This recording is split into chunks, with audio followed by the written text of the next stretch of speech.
Hello friends, welcome to Shah's kitchen. So நம்ம video பார்க்குற எல்லாருக்குமே ஹாப்பி நியூ இயர். ஸோ எல்லாருக்குமே இந்த வருஷம் எல்லாமே நினச்சது நடக்கட்டும் அப்படின்னு சொல்லிட்டு கடவுளை வேண்டிக்கலாம். ஸோ இந்த இயரை நம்ம பாசிட்டிவிட்டியோடு கொண்டு போகும், நெகட்டிவிட்டியை தள்ளி வச்சுட்டு பாசிட்டிவிட்டியோடு கொண்டு போனோம் அப்படின்னா எல்லாமே நல்லதே நடக்கும். ஸோ மார்னிங் எந்திரிச்சோன்னே கோலம்லாம் போட்டாச்சு. போட்டதுக்கப்புறமா மாடிக்கு போயிட்டு ஒரு 20 மினிட்ஸ் வந்து அப்படியே வாக்கிங் போவேன். ஸோ அந்த வாக்கிங் போகும்போது கிளைமேட் பார்த்திங்க அப்படின்னா பனிலாம் இறங்கி ஒரு மிக்ஸ்டு கிளைமேட்டாக இருந்தது. வெயிலும் பனியும் கலந்த மாதிரி கிளைமேட்டாக இருந்துச்சு. ஸோ நல்லா இருந்தது.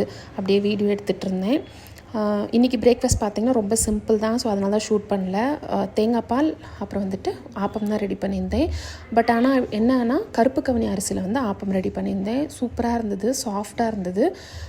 உங்களுக்கு ரெசிபி வேணும் அப்படின்னா கமெண்ட்டில் சொல்லுங்கள், நான் இன்னொரு வீடியோவில் ஷேர் பண்ணுறேன்.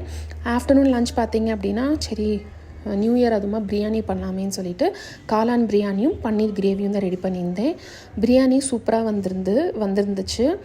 ஃபஸ்ட்டு மசாலா இதெல்லாம் போட்டு மஷ்ரூமையும் போட்டுட்டு நல்லா மிக்ஸ் பண்ணி கொஞ்சம் நேரம் மூடி போட்டு ஒரு 2 to 3 மினிட்ஸ் வச்சிட்டோம் அப்படின்னா அப்படியே எண்ணெய் பிரிஞ்சு வரும். அதுக்கப்புறமா அரிசி போட்டுட்டு நம்ம எவ்வளோ தண்ணி தேவையோ அதையும் சேர்த்துட்டு கொஞ்சமாக நெய் விட்டுறணும். ஸோ நெய் விட்டு குக்கரை மூடி நம்ம எவ்வளோ விசில் விடுறோமோ, நான் வந்து பார்த்திங்கன்னா கரெக்டாக 3 விசில் விட்டு இறக்குவேன். ஸோ உங்களுக்கு தேவைக்கேற்ப விசில் விட்டுட்டு நீங்கள் இறக்கிக்கலாம். ஸோ ஃபைனலி பார்த்திங்க அப்படின்னா சூப்பராக கமகமன்னு டேஸ்டியான காளான் பிரியாணி ரெடி ஆயிடுச்சு.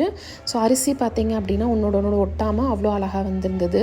ஸோ டேஸ்ட் வைஸும் பார்த்திங்கன்னா சூப்பராக இருந்துச்சு. என்ன அப்படின்னா லைட்டாக உப்பு கம்மியான மாதிரி இருந்துச்சு. பட் பன்னீர் கிரேவியோடு சாப்பிடும் போது பேலன்ஸ் ஆகிடுச்சு.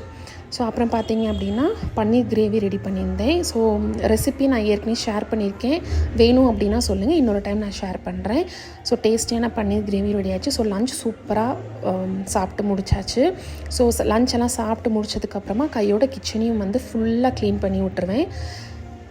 எப்போயுமே வந்துட்டு மார்னிங் பிரேக்ஃபாஸ்ட் முடித்தோன்னே க்ளீன் பண்ணிடுவேன். அட் சேம் டைம் லஞ்ச் முடிச்சோன்னே க்ளீன் பண்ணி விட்டுருவேன். ஸோ இந்த வேலையெல்லாம் முடிச்சதுக்கப்புறமா வெளியில் கிளம்பலாமே அப்படின்னு சொல்லிட்டு கிளம்பியாச்சு. இன்னொரு வீடியோவில் பார்க்கலாம். தேங்க்யூ, பாய்.